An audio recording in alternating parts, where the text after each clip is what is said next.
Bonjour et bienvenue dans cette nouvelle vidéo de moncapitaine.com. Aujourd'hui, nous allons voir comment le courrier papier peut booster votre popularité. À l'heure où je fais la vidéo, on est début novembre et c'est le moment où il faut s'occuper de ces cartes de vœux.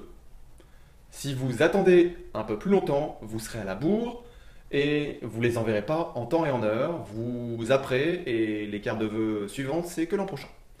Vous allez rater le coche.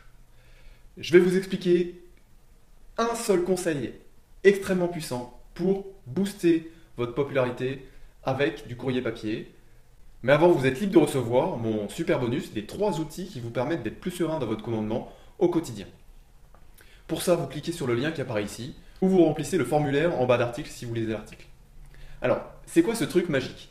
Le truc magique, c'est que quand vous envoyez du courrier papier, il faut toujours que vous mettiez un mot manuscrit. Pas besoin de mettre une tartine, pas besoin de mettre 10 lignes. Vous mettez 3 mots, une ligne, vous signez. Ça suffit pour augmenter l'impact de du papier qui sera reçu. Je vais vous donner plusieurs exemples. J'ai reçu dernièrement un faire-part super extraordinaire, mais il n'y avait pas un seul mot marqué dessus. Bon, je connaissais un petit peu les personnes, mais qu'est-ce que ça m'aurait fait plaisir de recevoir un petit mot en disant on pense à vous et une signature, c'est tout. Rien que ça. Mais juste le fait d'avoir reçu, moi, la même chose que 350 autres personnes qui ont reçu le même faire-part avec une super déco, un super papier qui a dû coûter très cher, mais je trouve ça nul. J'ai pas de personnalisation. Voilà. Et le deuxième exemple que je voudrais vous donner, bon, l'exemple des cartes de vœux, évidemment, si vous faites une carte de vœux imprimée, mettez toujours un mot manuscrit. Envoyez-la à vos anciens subordonnés avec qui vous vous entendez bien, à vos anciens chefs avec qui vous vous entendez bien. Il faut que ça vous fasse plaisir de leur écrire. Voilà. C'est la seule règle pour écrire à un chef ou à un subordonné. Si ça vous fait plaisir, écrivez-leur. Et vous verrez que petit à petit, on est dans un monde de réseau. Les choses sont importantes de garder contact avec ses anciens subordonnés, ses anciens chefs. Pas pour se faire pistonner pour d'autres choses, mais pour avoir des infos, pour saisir des opportunités, pour plein d'autres choses. Voilà.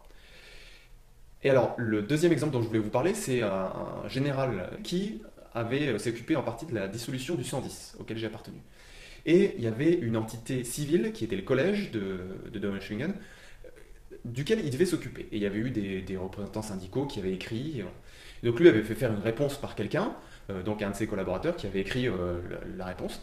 Et plutôt que de renvoyer la réponse avec sa signature comme ça en vrac, il a mis un petit mot genre croyez que je suis extrêmement attentif à l'ensemble des problématiques dont vous m'avez parlé dans votre courrier. Il signe.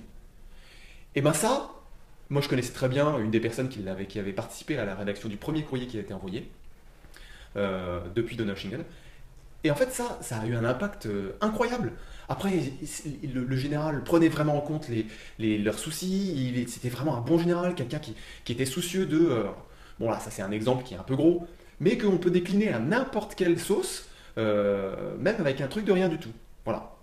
C'était la petite expérience que je voulais vous partager, et surtout l'énorme conseil, mettez toujours un mot manuscrit, c'est hyper important. Voilà. J'espère que cette vidéo vous a plu. Si vous pensez qu'elle a de la valeur, n'hésitez pas à la partager à d'autres personnes. Et de toute façon, je vous dis à très bientôt dans une prochaine vidéo. C'était Rodolphe de moncapitaine.com.